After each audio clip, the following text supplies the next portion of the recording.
Red green online present. যারা ক্ষতিগ্রস্ত হয়েছে এই মালয়েশিয়া যাওয়ার ব্যাপারে তাদের যারা ক্ষতিগ্রস্ত হয়েছে যাদের তালিকা আসবে তাদের ক্ষতিপূরণ দেওয়ানোর ব্যবস্থা আপনার আহ্বান তো সেখানে নাই, কোথাও তো আপনার বিজ্ঞপ্তি করেন নাই যে সবাই আপনারা আবেদন করেন। আপনারা বলছেন বিএমইটি ক্লিয়ারেন্সের পরে যাতে সেটা ধীরে ধীরে পর্যায়ক্রমে পাবে। আমরা তদন্ত টিম সেটা পর্যায়ক্রমে নোটিশ করবে, সবার ব্যাপারে আমাদের তদন্ত কমিটি কাজ করতেছে ইনশাল্লাহ।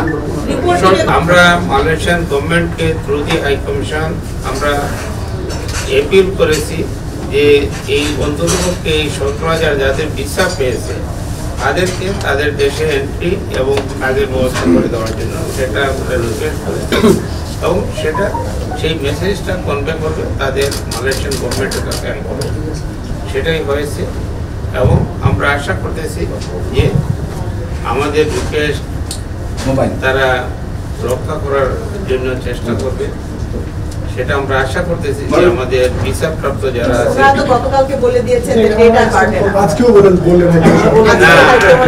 বলছে আমরা রিকোয়েস্ট করতেছি আমাদের যারা গরিব মানুষ যারা মালয়েশিয়াতে চাকরির জন্য যারা তাদের অর্থ ব্যয় করেছে তারা যাতে যাইতে পারে তাদের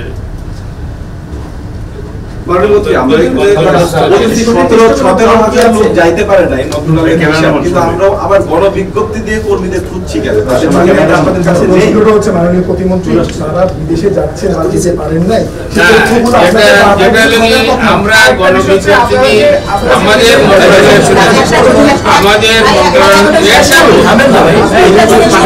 আমাদের মন্ত্রণালয় থেকে আমরা ইনকোয়ারি টিম করেছি 6 সদস্য বিশিষ্ট যে এইটা কোন কারণে যাইতে পারে নাই, কি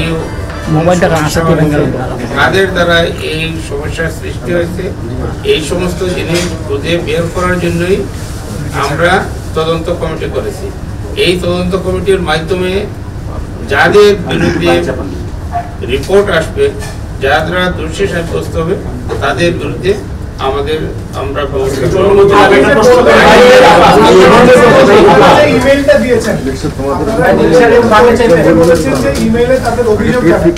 তাহলে আমাদের এখান থেকে যেসব কর্মীরা যায় অধিকাংশই তো এইসব টেকনোলজি সম্পর্কে তারা জানে না।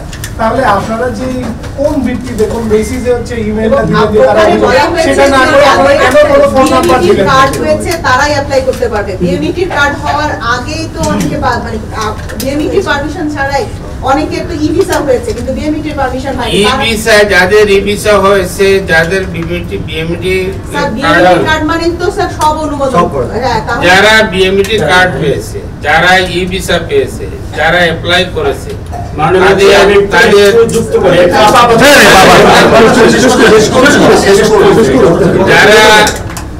যারা বিদেশ যাওয়ার জন্য অ্যাপ্লাই করেছে, যারা বিভিন্ন রিক্রুটিং এজেন্টের সাথে যোগাযোগ করেছে এবং যারা এজেন্টের মাধ্যমে যাওয়ার প্রস্তুতি নিয়েছে, যারা এমনকি যারা ভিসা পায় না তাদের ব্যাপারেও আমাদের মন্ত্রণালয় কনসিডার করবে এবং তাদের যাতে ক্ষতিপূরণের ব্যবস্থা করা যায় সেই ব্যাপারে আমরা ব্যবস্থা করতেছি। সেটা আমরা অত্যন্ত আন্তরিক, মাননীয় প্রধানমন্ত্রী অত্যন্ত আন্তরিক, আমাদের মন্ত্রণালয় আন্তরিক। আমরা কাউকে ছাড় দিব না, যারা দোষী সাব্যস্ত হবে তাদের আইনানুগ ব্যবস্থা গ্রহণ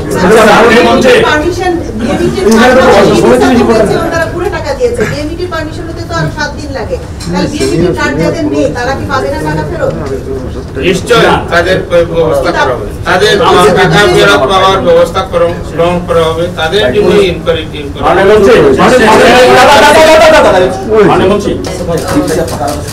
We are just in ensuring the uniformity with respect to all the 15 source countries that we have. And we need this in order to reassess the needs as well as to address the loopholes. And I have conveyed this to Honorable State Minister. Honorable State Minister somehow to reconsider. We will convey to Kuala Lumpur about this. And regardless, Bangladesh remains our true friends, and we talk about the history, that how Bangabandhu visited Kuala Lumpur in 1973 and my king reciprocated the visit in 1974. So that remains the same. Thank you. এই বিশেষ প্রতিবেদনটি যদি আপনাদের ভালো লেগে থাকে অথবা উপকৃত হন তাহলে অবশ্যই এই চ্যানেলটি সাবস্ক্রাইব করুন এবং লাইক, কমেন্ট ও শেয়ার করে রেড গ্রিন অনলাইনের সাথেই থাকুন। Thanks to everyone, red green online.